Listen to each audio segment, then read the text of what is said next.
Halo semuanya, kembali lagi di acara saya The Midnight Thoughts bersama Valentino.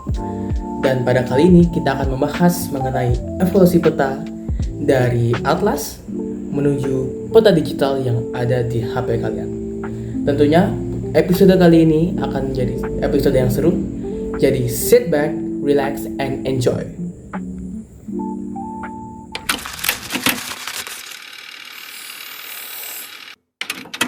Ini adalah atlas.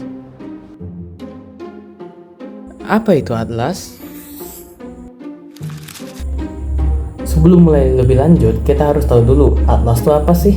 Jadi, atlas itu adalah kumpulan peta yang disatukan dalam bentuk buku atau multimedia yang juga dapat mencakup informasi geografis, statistik, sosial, dan ekonomi. Selain dari itu, atlas juga memiliki beberapa kegunaan nih. Yang pertama, untuk menemukan lokasi, contohnya suatu negara ataupun wilayah di dunia. Yang kedua, kita bisa membandingkan luas wilayah satu negara dengan negara lain dan memahami informasi geografis, politik, serta kondisi fisik dari suatu daerah yang ada di atlas.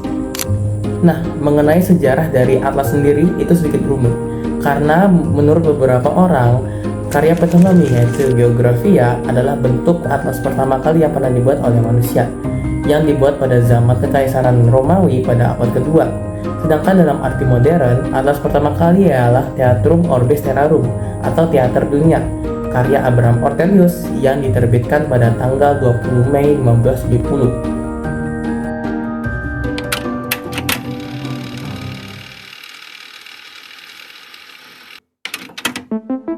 GIS. GIS.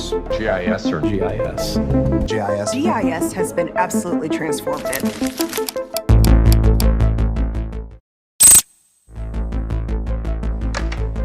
Nah, seiring berkembangnya waktu, teknologi pun semakin canggih dan hal ini bisa kita lihat dari berkembangnya teknik pemetaan yang ada di bumi, terutama pada abad ke-20 yang dimana kita akan diperkenalkan oleh satu istilah yaitu GIS. Nah, apa sih GIS ini? Jadi, GIS atau dalam bahasa Indonesia adalah SIG adalah singkatan dari Sistem Informasi Geografis. Itu adalah sistem komputer yang digunakan untuk mengelola, menganalisis, dan menampilkan data yang memiliki relevansi geografis atau spasial. Dengan kata lain, sistem ini menggabungkan data spasial seperti peta dengan data non-spasial seperti data demografi atau ekonomi untuk menghasilkan informasi yang lebih mendalam guna mendukung pengambilan keputusan.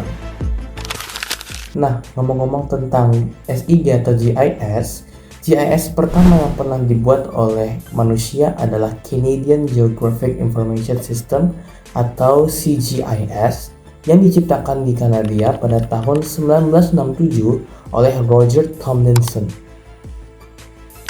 Nah, selain dari itu juga ada contoh GIS lainnya yang ada di dunia saat ini. Contohnya ada ArcGIS dan QGIS yang paling populer untuk desktop.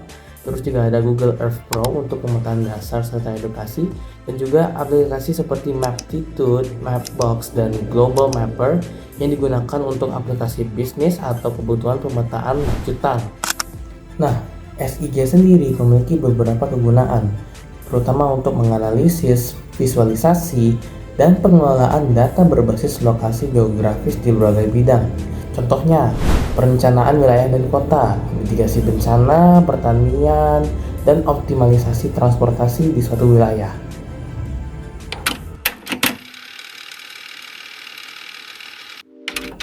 Nah, sudah kita ketahui bahwa sebagian besar dari kita pasti sudah pernah menggunakan atau memakai aplikasi peta yang ada di HP kita. Contohnya seperti Google Maps. Tapi masalahnya, apakah kita benar-benar mengerti bagaimana cara kerja dari aplikasi tersebut? Jadi, aplikasi peta seperti Google Maps itu bekerja dengan menggabungkan GPS untuk menentukan posisi pengguna, terus data spasial dari SIG untuk mengatur elemen peta, serta sistem tiles agar peta tampil cepat. Selain itu, citra satelit menyediakan gambaran visual bumi yang luas dan selalu diperbarui. Sementara photogrammetry menghasilkan data 3D dan elevasi yang akurat dari foto udara. Kedua sumber ini diproses menjadi layar peta digital. Selanjutnya, API seperti Google Maps API itu menghubungkan peta dengan fitur navigasi, pencarian lokasi, dan juga data lalu lintas real time yang diperoleh dari pergerakan pengguna lain secara anonim. Walaupun memiliki proses yang sangat kompleks, aplikasi peta seperti Google Maps ini sangat bermanfaat dalam kehidupan kita sehari-hari. Aplikasi seperti Google Maps itu digunakan untuk navigasi, menghindari kemacetan, mencari tempat penting, menggunakan peta offline, serta mendukung perencanaan kota dan penanggulangan bencana. Peta digital membuat aktivitas harian kita menjadi lebih mudah, cepat, dan juga aman. Lalu mengenai sejarah dari aplikasi peta modern pertama yang populer adalah Google Maps yang didirikan pada tahun 2005 yang memperkenalkan peta web interaktif dan menjadi fondasi bagi navigasi digital masa kini. Sebelumnya peta digital ini sudah ada, namun tidak seinteraktif dan kurang praktis. Nah, selain dari Google Maps juga terdapat aplikasi peta lainnya yang tidak kalah populer. Yang pertama ada aplikasi yang bernama Waze. Jadi Waze adalah aplikasi navigasi yang menunjukkan kondisi kemacetan ataupun kondisi lalu lintas setempat. Lalu juga ada Apple Maps, yaitu adalah aplikasi navigasi bawaan dari perangkat-perangkat yang bermerek Apple. Keren bukan?